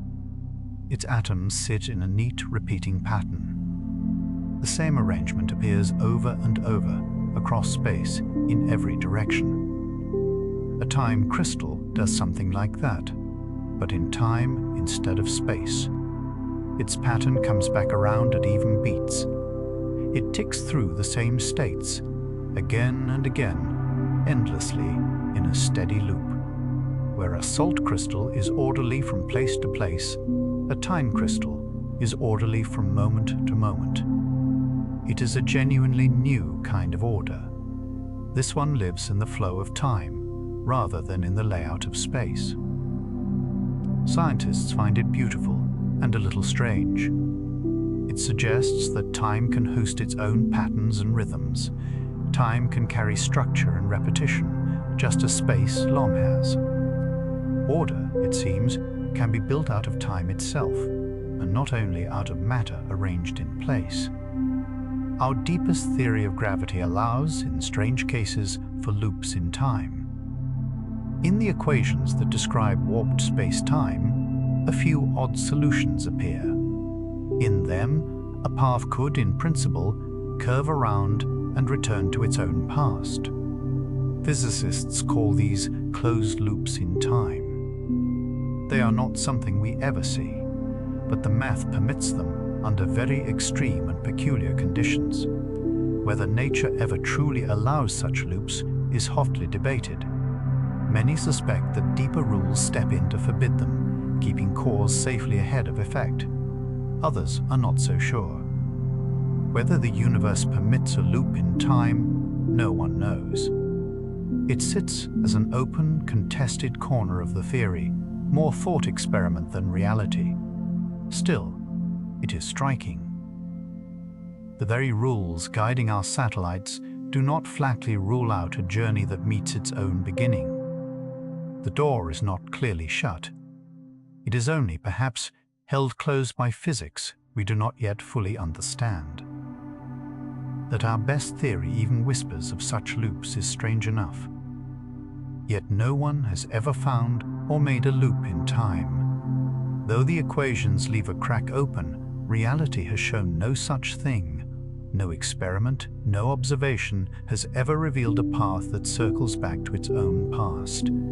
It may be that nature quietly forbids them. Perhaps through rules we have not yet fully pinned down, some deep principle keeps time safely one-directional. Many physicists lean that way. They suspect the universe holds the door firmly shut, even where the math seems to leave it ajar. So while the theory teases us with the bare possibility, the world itself offers no example at all. To picture it plainly, imagine a map that seems to show a strange shortcut. No traveler has ever actually found that shortcut on the ground. For now, time appears to run forward, without loops, without returns. The tantalizing math stays on paper and only on paper. In the living world, the past remains firmly behind us. And what of the far end? Will time ever come to an end? We can ask it of the whole universe. Will time simply go on forever? Or could it somehow stop, or fold, or fade away? Our theories give no clear single answer. In some pictures, time stretches endlessly ahead. It runs on even into a cold and empty future, long after the last star. In other pictures, stranger fates are imagined for it. The honest reply is that no one knows. The ultimate future of time lies far beyond what we can observe or test. It is hidden past the edge of everything we can reach. It is among the largest questions we can even form, and among the least answerable. Whether time has a final moment or runs on without end is not something science can yet decide. The clock of the cosmos may tick forever, quietly, into an empty dark. Or it may not. On that, we can only wonder. We know time had, perhaps, a beginning. Even sealed away from the sun, the body keeps its own daily beat. In careful studies, people have stayed in dim spaces with no clocks and no daylight. They were cut off from every outside cue about the hour. Still, their rhythms of waking and resting kept close to a daily cycle. They drifted only a little from 24 hours, day after day. This is only a description of what the body does. It is not any kind of advice, but it is striking to sit with. The sense of a day is not simply handed to us by the rising sun. It is carried within, kept by the body, even deep in the dark. To picture it, imagine a hidden metronome that keeps tapping near the right pace. It taps on, even with no music to follow and no light to guide it. Deep in living tissue, the clock ticks steadily on. It roughly matches the turning of a world it cannot see, from inside a body that has lost all sight of the sky. Some creatures live inside a faster stream of time than we do. A fly can slip away from a swatting hand with remarkable ease. Part of the reason is how quickly it takes in the world. Some small, quick animals sense changes far faster than we can. They catch many more separate glimpses each second than our eyes do. To such a creature, our swift motions may seem slow and heavy. A hand sweeping down could look like it moves through thick syrup. The world, in a sense, runs in slow motion for the very fast and small. This is an observation of how different eyes and brains sample the world. It is not a claim that time itself changes for them, but it is a gentle marvel to consider.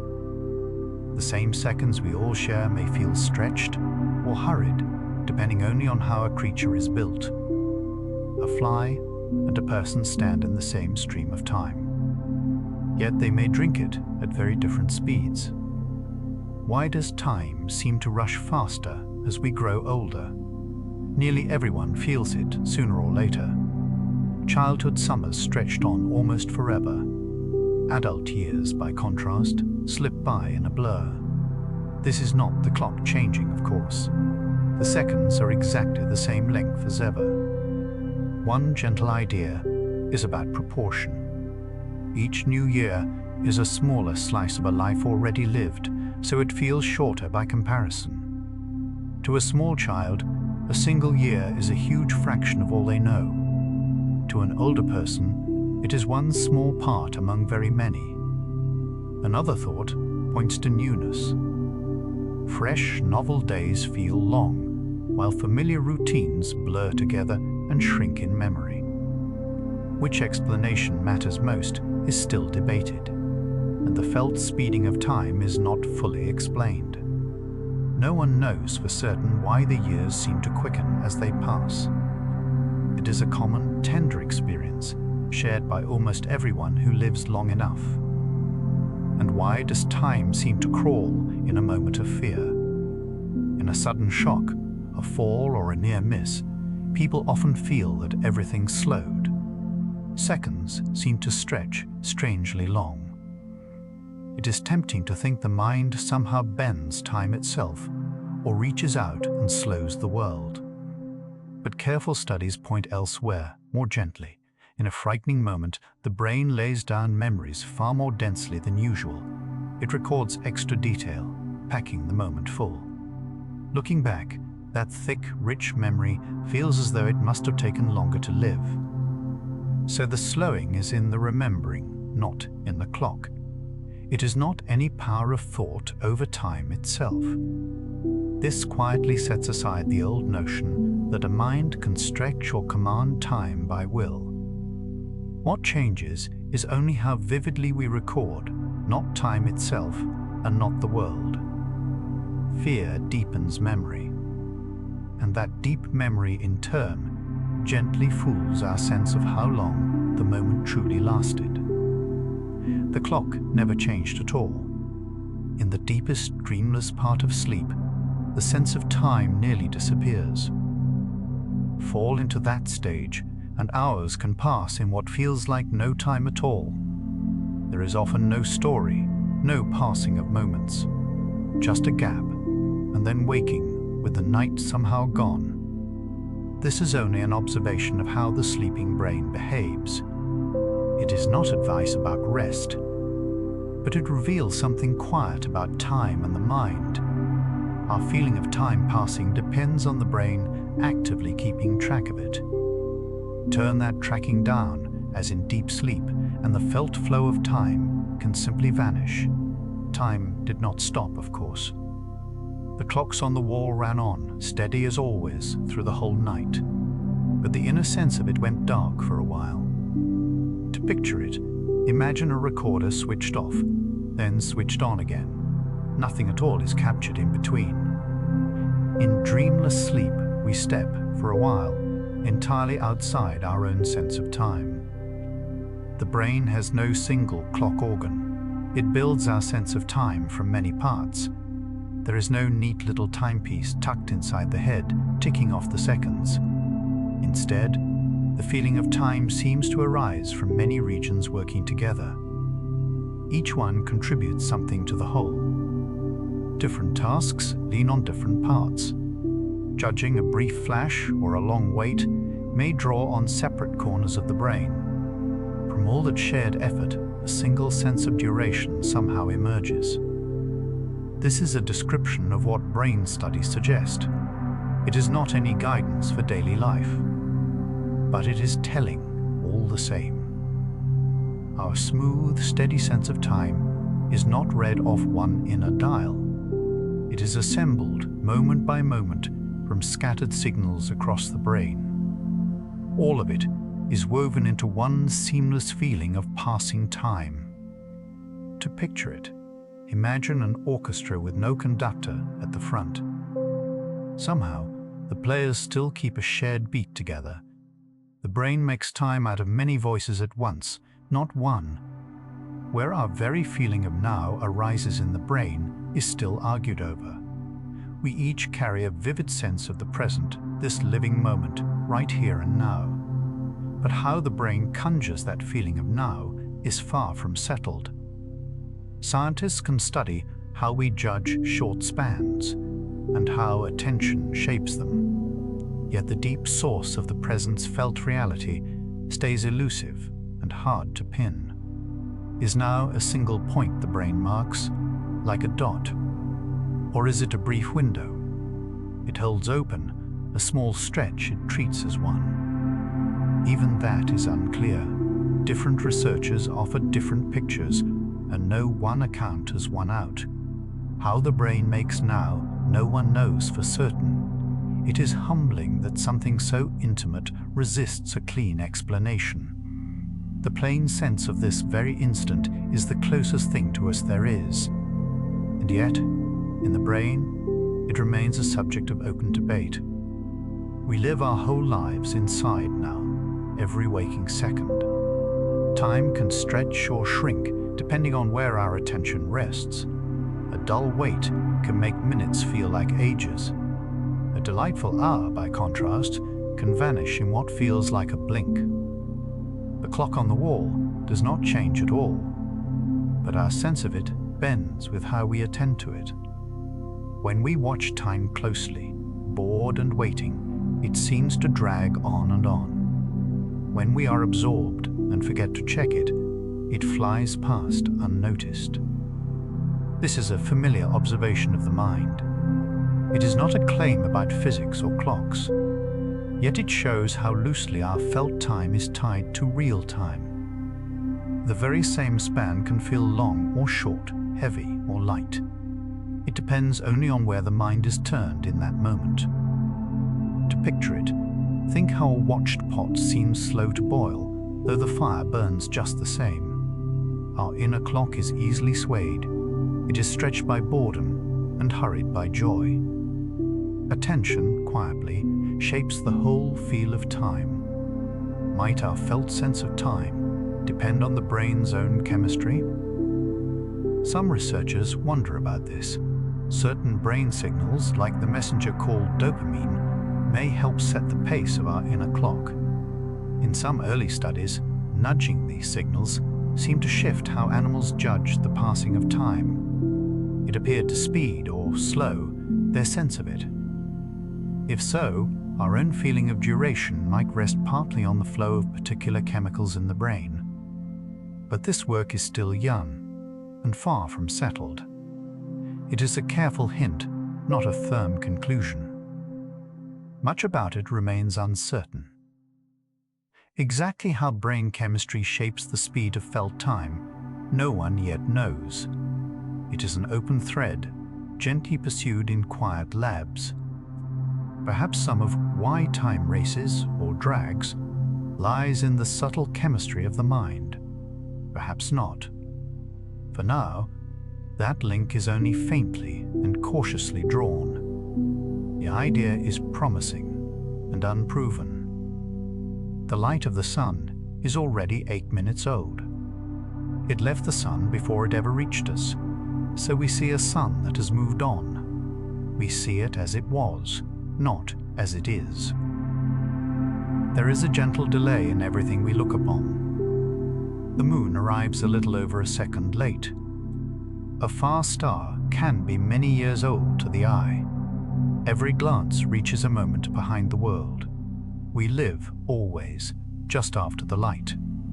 A soft lag in all our seeing. The present forever, one breath away. And still, the sky is beautiful, arriving late. Old light, falling quietly on open eyes. The oldest light has traveled for almost 14 billion years. It began in the young, glowing cosmos. It set out when the universe first cleared. And it is still arriving softly, even now. The first morning reaching us at last. It fills the whole sky, faint and even. A whisper of warmth from the beginning, older than every star and world. It crossed all that dark to find us here. And here it is, gentle on the instruments. The dawn of everything still coming in. Time carried it the whole long way. It has outlived the stars it passed. It carries the news of the first light. And now, at last, it rests upon us. Every clock deep down is just something that repeats. A swing, a hum, a steady beat. A shadow crossing patient stone. An atom shivering in the cold. A crystal trembling too fast to see. All of them, the same simple trick. Find a thing that comes back around. Count how many times it returns. That counting is all a clock has ever been. From sundials to atoms, one quiet idea. Something steady, going and returning. Time, caught by things that keep coming back. Wind it, or let it hum on its own. The trick is always the same. Something returns, and we count, and that count is time. A beat, and a patient tally of beats. The moon drifts away by an inch or so each year. Long ago it hung much closer and larger. It pulled stronger tides across young seas. Now it eases outward, slowly, kindly, about as fast as a fingernail grows. A goodbye far too gradual to feel. The days grow longer as it goes. The tides ease by the smallest measure. Far ahead it will hang smaller still. A slow farewell written in the sky. No one will ever watch it happen. It is too patient, too quiet, too kind. Night by night it looks the same. Year by year it slips away. A parting no eye will ever catch. Only the numbers know it is leaving. Whether time truly flows or only seems to, no one knows. The clocks tick on either way. The question stays open and gentle. Some say the flow is real and deep. Some say the mind simply paints it on. Both read the very same equations. Neither has ever closed the case. It is still a mystery, quietly kept. There is no need to solve it now. The river may run, or only seem to, and we drift along it either way, carried forward softly through the hours. Perhaps it moves, and perhaps it waits. The deepest math cannot yet say, and we go on, not needing to know. The current, real or not, is kind. We remember one way, and we walk one way through it. Backward for memory, forward for the feet. The past behind, the next step ahead. A single quiet current carrying us on. We recall the faces that have been. We never recall the ones to come. Time lets us look, but only back. And it lets us move, but only on. So we go, remembering and stepping. One way for the mind, one way for the body. Both leaning the same gentle direction. Into the next moment and the next. The mind looks one way, the body the other, yet both drift the same gentle course. On and on through the quiet hours, always forward, softly, together. Why forward and not backward, science still cannot explain. The deep rules hardly seem to mind. They read the same, run either way. Yet the world keeps flowing only one way. Cups break and never mend themselves. We age and never grow young again. The arrow points, though the laws do not. A soft mystery at the root of things. Everywhere in life and nowhere in the rules. We feel it in every passing hour. And still, at the bottom, it stays open. Why time runs one way, we do not know. We feel the arrow in every passing hour. The rules beneath do not. A gap we have not closed. It is one of the oldest quiet questions. The second still hums inside its atom, steady and calm. 9 billion beats, over and over. It does not tire and does not slow. It does not ask what hour it is. A quiet pulse beneath all our days. While we sleep, it keeps the count. While we wake, it hums on the same. Steadier than any heart or tide. The truest clock we ever found. A shiver of light in a cold, still lab, marking the seconds one by one. Faithful, patient, and utterly calm. No hand winds it, and no eye minds it. It simply hums on and on. 9 billion beats, and then 9 billion more. The beat that holds our whole world's time. Time carries everything along and asks for nothing back. It moves the stars across the dark. It moves the small, still room as well. It needs no winding and no watching. It keeps no record we can hold. It simply goes, and we go with it. The old grow old, the new arrive. The light sets out and finds us here, and all of it drifts the one same way. We cannot slow it or store it up. We can only ride it gently on, forward always into the next. We cannot hold it or turn it back. We can only let it move us. Onward, softly, with all things. Carried, like everything, by time. What time truly is remains a question the data won't close. We measure it and ride it and spend it. We feel it slip and feel it drag. And still, at the very bottom, no one knows. It hides its nature behind its face. The most familiar thing we have, and the least understood of all. We built clocks of shadow, water, and light. We caught it bending near speed and mass. We traced its arrow through shattering glass. And still, it keeps its oldest secret. A gentle question, held quietly open. We know so much of how it bends. We know so little of what it is. The oldest question, gently kept. What time is, we have not yet learned. Along the way, we followed time from a humming atom to a spinning world, watched it slow for moving clocks and bend near heavy things, traced its one-way arrow through shattered cups and cooling stars, and stood at the quiet edges where our best theories fall silent. Each step circled the same calm question: what really is this thing that carries us? No one has closed that question, and there is no need to close it now. It has kept its secret for billions of years. It can keep it a little longer, and so can we. Let the clocks fade into the quiet, and the long stretch of years grow soft and far away. Let your shoulders soften. Let your jaw unclench. Let your hands become still. Some questions are not meant to be solved before rest, only carried gently into it. Whenever you wake, a like or a few quiet words below tell us you'd like more of these hours, and that is how we learn to make the next one gentler. Another calm journey waits on the screen whenever you are ready, though there is no need to reach for it now. Rest easy. Let the question keep, and sleep well.